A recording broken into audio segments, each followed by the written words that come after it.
Après Olivier Servat par moment. En tout cas, moi, il ne m'empêche pas de dormir. Ouais. Je ne suis pas quelqu'un qui m'effraie. Je dis simplement, on souhaite, j'entends encore aujourd'hui, il était sur une radio concurrente, dire qu'il va laisser sa place de député au maire de Capesterre qui était sa suppléante. Mais qu'est-ce qui l'empêchait de pouvoir la soutenir en tant que candidate, tout simplement? Pourquoi aujourd'hui il veut s'accaparer tous les mandats électifs et ne pas aller au terme? Si de mémoire, je me pose la question, quel mandat en réalité auquel il a été élu et qui va à son terme, c'est que son mandat d'élu régional.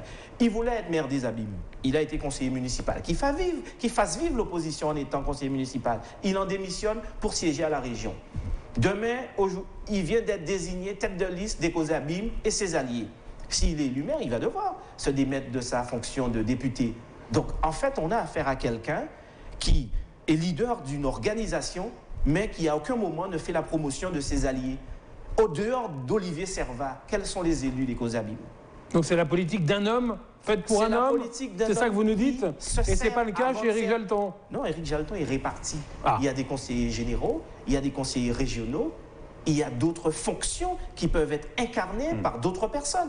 Max Eligny est parti parce qu'il n'a pas été soutenu aux dernières cantonales et qu'on a fait le choix de Faber Micheli. J'entends Olivier Servat dire Dominique Théophile, il est parti parce qu'entre-temps, il a été élu sur la liste des régionales, il a été élu sénateur, il était en cumul de mandats, il a dû démissionner, il est parti. Donc, toutes ces personnes qui partent, ils partent pour des motifs, à mon sens, qui ne sont pas crédibles. Et vous pensez que les Abîmiens ne vont pas s'y retrouver?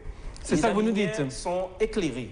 Parce que les Abîmiens sont éclairés. Si jusque-là, Olivier Servat n'en est pas à sa première. Il était déjà candidat en 2014 contre Éric Jalton.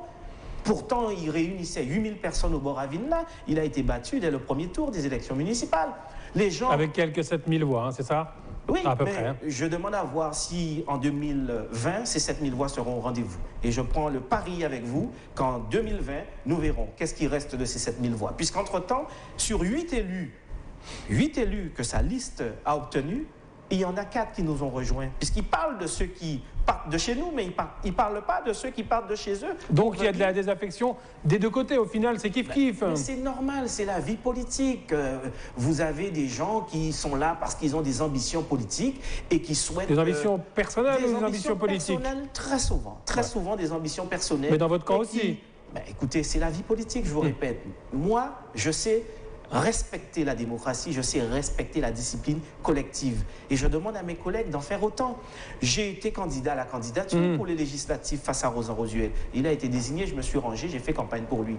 Pour autant, ça dérange certains anciens du mouvement abysien qui disent qu'Éric Jalton m'a muselé, qu'aujourd'hui je suis enfermé et que jamais Jalton ne fera de moi telle ou telle chose. Mais ce sont les électeurs et les électrices qui font d'un homme ou d'une femme politique ce qu'elle est. Éric Jalton a bien désigné Rosan Rosuel. Donc vous ne vous sentez pas bridé aujourd'hui? C'est Servat qui a été validé. Vous ne vous sentez pas bridé aujourd'hui par Éric Jalton? Point du tout. Vous êtes libre de parler? La preuve, je ne serai pas ici. Nous travaillons en bonne collaboration, nous nous comprenons et en temps et en heure, les Abîmiens comprendront quel est le rapport concret et réel qui existe entre Alix Nabajotte et Éric Jalton. Moi, je dis, je ne vis pas dans le passé. Ceux et celles qui veulent mettre encore au goût du jour cette dualité, cette confrontation qui a existé un temps entre René-Serge Nabajotte et Frédéric Jalton, je suis passé à autre chose. Je ne peux pas entretenir cette rancœur. Et je crois que beaucoup qui aujourd'hui, à un moment donné, ont été aux côtés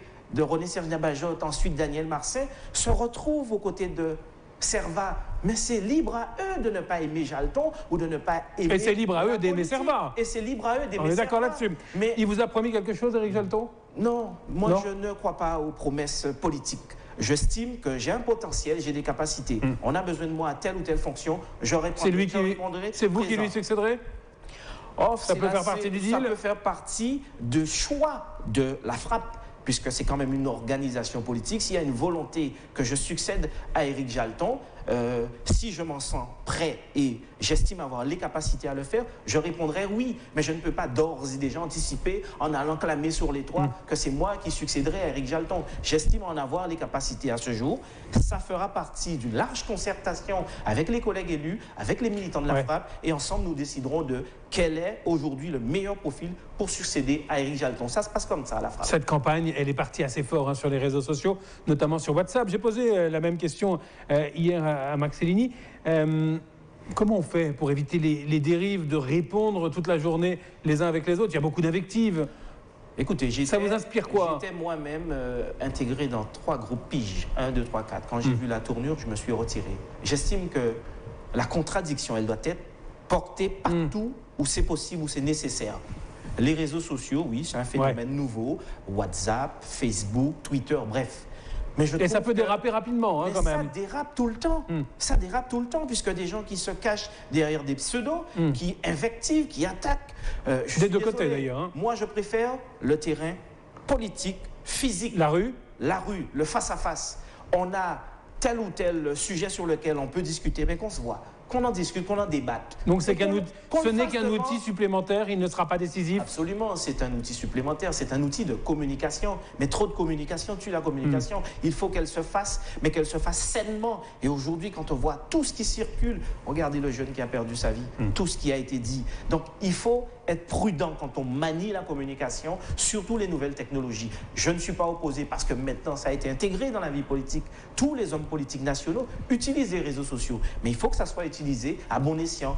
On ne peut pas comme ça tout dire sur WhatsApp. On ne peut pas comme ça dire tout et n'importe quoi ou tout et son contraire. Je crois qu'aujourd'hui, il y a une réalité. Quand on évoque, j'entends les opposants parler de situation, de crise au niveau des finances de la ville, mais on voit la Chambre régionale des comptes en ce moment épingler toutes les communes qui sont en difficulté. La ville des Abîmes n'est pas citée. Pas encore, je ne sais pas. Non, elle n'est pas citée. Si elle devait être citée, elle l'aurait déjà été. Donc il faut qu'on arrête à chercher. J'ai encore entendu dire que la ville des Abîmes, les routes sont impraticables. Partout, j'étais gamin quand la route de Morne-Verguin, là où il y a les discothèques, elle était toujours dans un état de délabrement. Et pourtant, Éric Jalton n'était pas encore maire. Aujourd'hui, elle a été refaite. Là, j'entends rien. Partout où des réseaux routiers sont refaits, j'entends rien.